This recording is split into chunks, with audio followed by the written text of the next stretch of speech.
In the news tonight, Iraqi forces in their advance towards Mosul recapture and raise the Iraqi flag in Nimrud, the site of an ancient Assyrian city overrun by Daesh terrorists 2 years ago.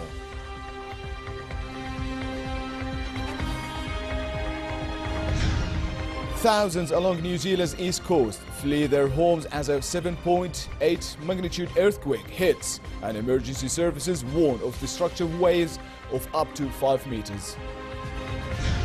And skies across the world witness the biggest supermoon tomorrow, with the full moon appearing 14% larger and 30% brighter than normal.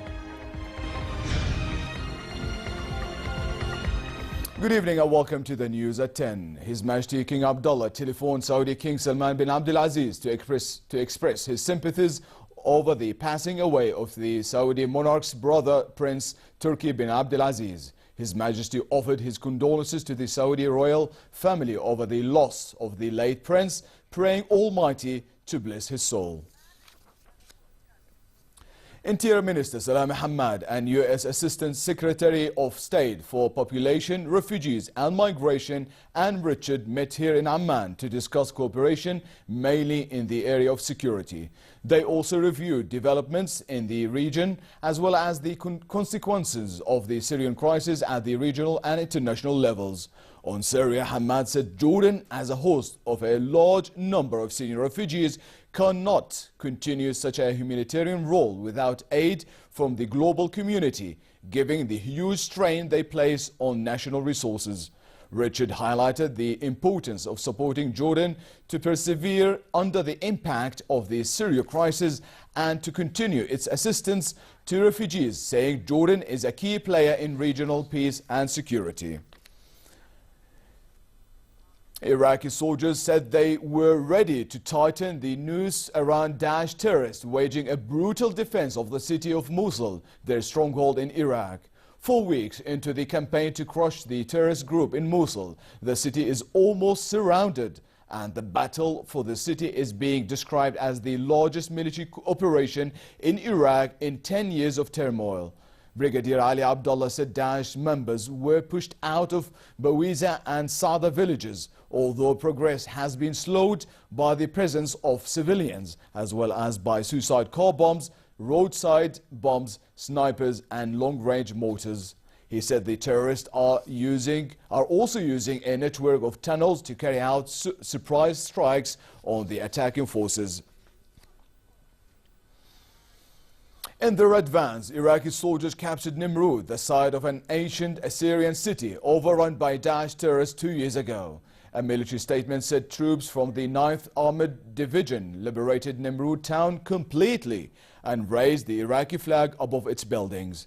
The soldiers also captured the villages of Nu'maniya on the edge of the city, which was once the capital of an Assyrian empire stretching from Egypt to parts of modern-day Iran and Turkey.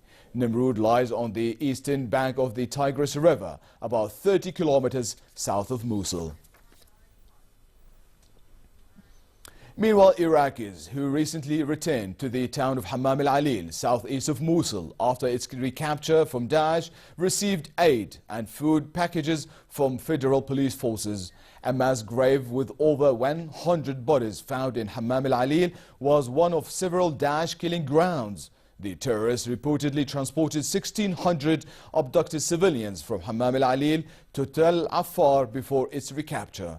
Some were used as human shields against airstrikes, and others were told may be taken to Syria. 150 families were also taken from Hammam al-Alil to Mosul. Many buildings in the town have been damaged or destroyed in the fighting. Members of the Syrian army are pressing on with their efforts to take full control of Minyan and Dahiyat al-Assad in western Aleppo as the battle for the rebel-held part of the city pushes on. The Syrian army launched airstrikes on positions belonging to Jaish al-Fatah, who have been fighting furiously to prevent government forces from taking over the two areas. The Syrian army made advances in the Dahiyat al-Assad district of western Aleppo yesterday, reversing all the gains made by rebels 2 weeks into their counter-attack against government-held areas. Aleppo has become the most intense front in the war between the Syrian army and several rebel and armed groups.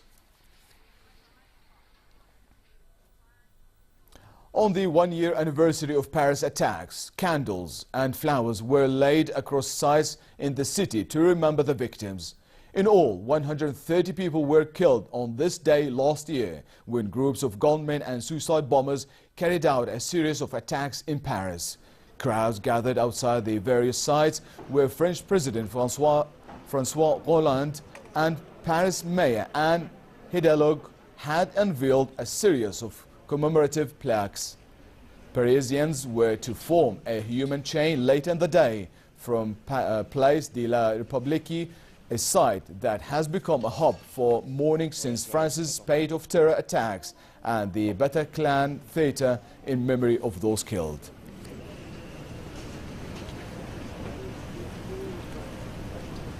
A powerful earthquake shocked New Zealand, killing at least 2 people and prompting a tsunami warning that sent thousands fleeing to higher ground. Emergency response teams were dispatched by helicopter to the region at the epicenter of the 7.8 magnitude quake northeast of Christchurch in the South Island, amid reports of injuries and collapsed buildings. The National Controller at the Ministry of Civil Defense said future waves will be coming and may be bigger than the initial ones. The first tremor and a series of aftershocks were felt throughout most of New Zealand. Several roads around the South Island were closed and damage to power and phone networks was reported. A vintage biplane from the 20s flew past and landed near Egypt's iconic pyramids of Giza on the second leg of a month-long journey through Africa. The biplane is one out of 12 others embarking on the journey, which began in the Greek island of Crete yesterday. The planes are recreating a route traveled by Imperial Airways that served the routes of the British Empire to its colonies in Africa during the 20s and 30s. The charity race is expected to cover over 12,800 kilometers, with the oldest plane from 1928. The pilots will be stretching their flight limits with the long distance, sleeping in sandy deserts under the wings of their planes in tents and on the river boats on the Nile. 7 modern planes and 3 helicopters will be flying next to the group for support. It is expected to take 35 days for the teams representing 18 countries, including Canada, Ireland, New Zealand, Russia, South Africa, the United States and Britain, to complete the race. Vintage Air Rally is a wonderful opportunity to recreate what the great pilots of the years 20 have done in the past.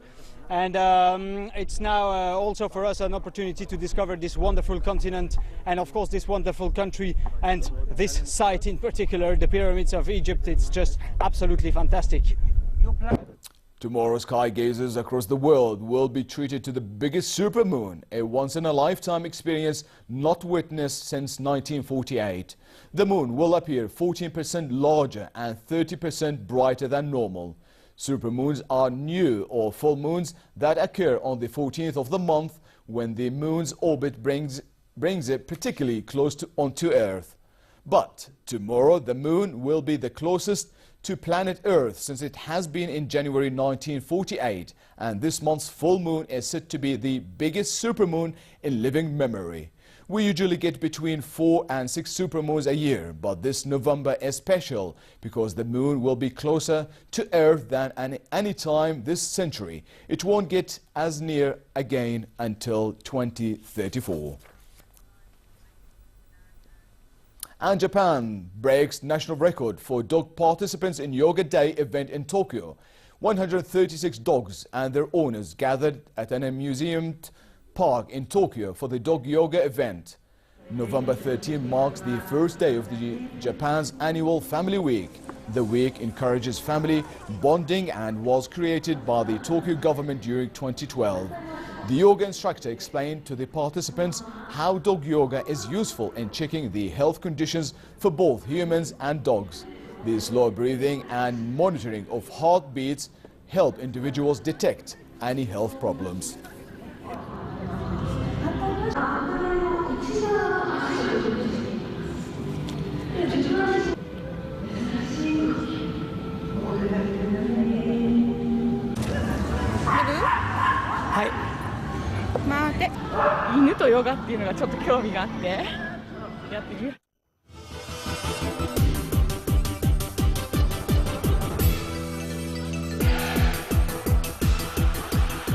A 38-year-old British man set out 3,200-kilometer swim from Senegal to Brazil, seeking to become the first person to make it across the Atlantic Ocean.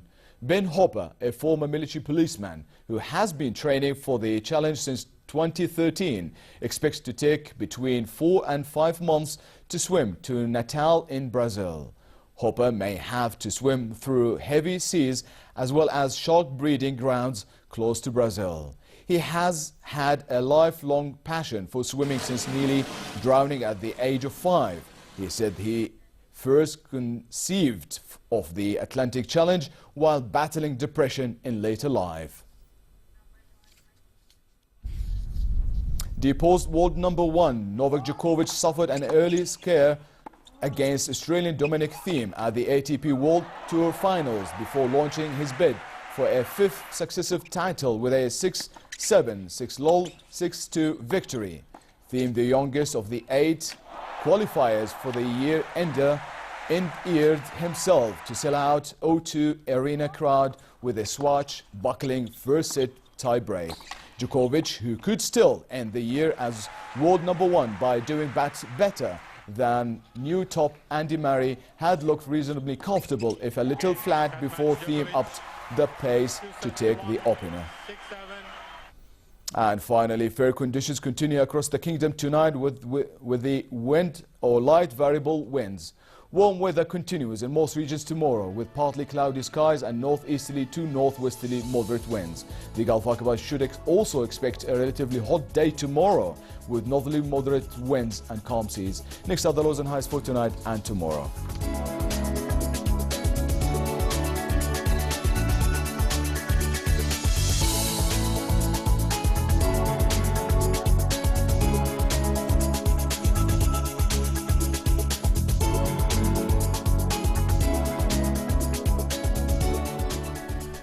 And to close here, our top stories once again. Iraqi forces in their advance towards Mosul recapture and raise the Iraqi flag in Nimrud, the site of an ancient Assyrian city overrun by Daesh terrorists 2 years ago.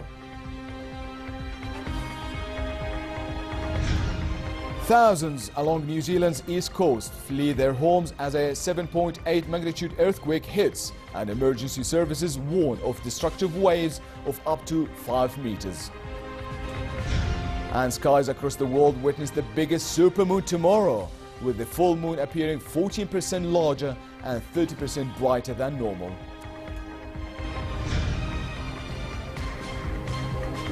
And with that, we come to the end of tonight's news. Thank you for joining us, and I'll see you tomorrow.